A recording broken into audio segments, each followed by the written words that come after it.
Hey everybody, my name's Ed. Okay, so today we're going to do a short trade review. This one is going to be Demo by Brian Wood and Becky Cloonan. Okay, so Demo is an anthology of short stories that was first published as a 12-issue series, published by AIT starting in 2004. Then it was a 6-issue series by DC Vertical in 2010, and then as a complete edition in 2015. That's what I have here. It's been critically acclaimed by both the comics community and some mainstream press, and helped push creators Brian Wood and Becky Cloonan to comic book fame. Here's some of the reviews here. Positive tags by Comic Book Resources, Variety, Village Voice, Entertainment Weekly, Comics Journal, IGN, Publishers Weekly, Boing Boing. Okay, all right. So Brian Wood, excuse me, is a writer. He's done work for Marvel and DC. He's probably most known for this thing here. But mostly, I'd say people think of him as an indie guy. DMZ, New York 4, Channel Zero, and a few other things. What I didn't know is that Brian Wood also has a background in working in video game design, including Grand Theft Auto and Max Payne. Becky Cloonan is the artist. She's done work for Channel Zero. I think she's done some work on Batman and Conan, American Virgin, and she also had her own comic called East Coast Rising. So the premise is Demo is a collection of short stories that blend the mundane with the fantastic. Most of the characters live in like small towns and are struggling with either tragedies or just realistic problems, which are complicated by the introduction of some sort of paranormal element. The characters here have like psychic powers, super strength. Some are shapeshifters. Some are able to talk to ghosts, but they don't quite fight crime or anything like that. The stories don't go down the route of being they're not pure horror stories, let's put it that way.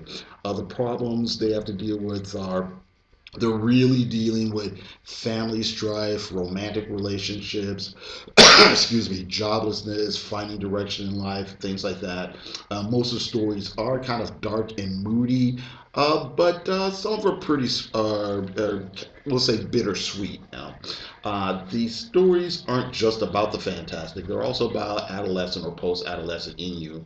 Um, they're really about emotions such as yearning, desire, and ambition. I think Demo could maybe be a metaphor or symbolize growing up and moving on. Almost all the main characters, again, are either young adults or teens. The powers or supernatural elements either help them or hinder the protagonist, in whatever their journey is. Most of the stories do start from kind of a tragic spot, and some of them do end on kind of a down note or semi-depressing note, but many of them do leave the door open with a sense of hope. Uh, let's see here. Um, I was trying to think of comparable either comics or movies, but I couldn't come up with a good comparison. I know there's something out there that probably works. There's stuff like Harrow County, maybe, but I haven't really read much of that. There's the old Love and Rockets that would mix emotional realism with comic book tropes, but that really had a different sort of vibe to it. I was starting to think something like maybe the movie Donnie Darko might be a little bit closer, where the movie is it's pretty dark, but it's on one hand a coming of age story, but then on the other hand, it's also a story about the paranormal. And that might be something that really kind of hits the tone of a lot of the stories that are here. So, to show you some of the art here, Becky Cloonan like mixes up the style a lot. So here, a lot of excuse me, a lot of the stories kind of have this maybe sketchy style to it. But some places, like here, she's going for something a little bit more dramatic. and representational. Okay.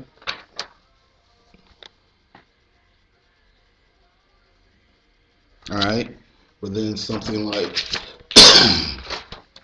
the next story has lots of really clean, crisp, fine lines.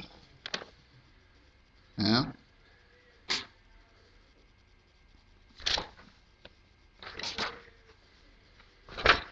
Right.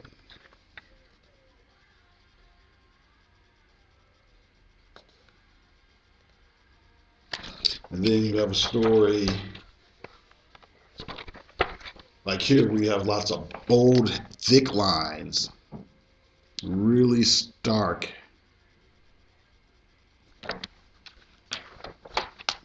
And here you can see there aren't too many gray tones, not a lot of cross hatching here as compared to, you know, this other story. Well, this is a story where, like I said, there's gray tones and fine lines. Here, a lot of cross hatching, right? And then compare that to a story like this, very thick, very blocky, right?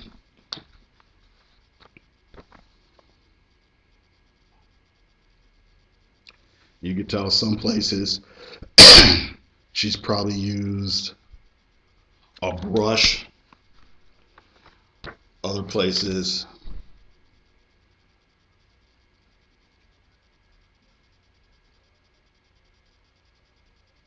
it's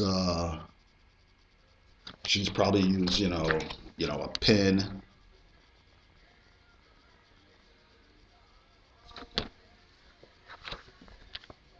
And and all the stories are really simple and they're fast paced. It's actually a lot of quick reading.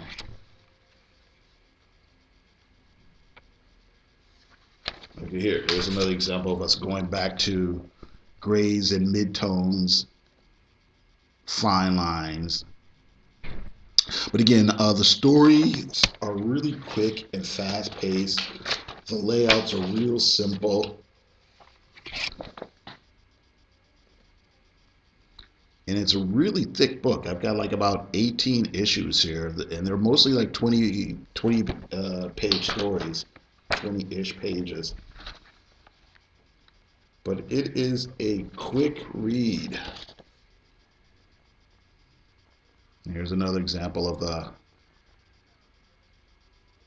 just dark brushwork.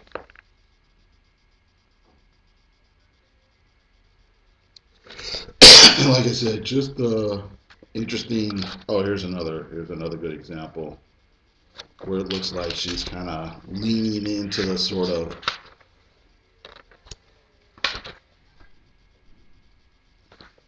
uh, almost anime style.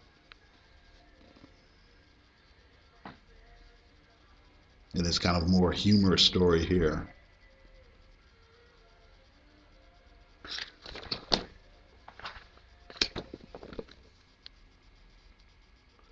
I said anime, I probably meant to say manga, right?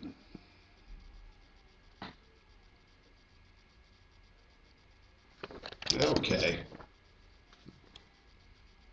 There's some very nice stuff going on here as well. Okay. All right. So, okay. So, just to wrap up, like I said, it's an interest, a really I don't know what I was gonna say. It's a collection of bittersweet stories. Like I said, most of the stories about young people grasping what any issues you would be grappling with as an 18-year-old, as a 21-year-old, as a desperate 16-year-old or whatever.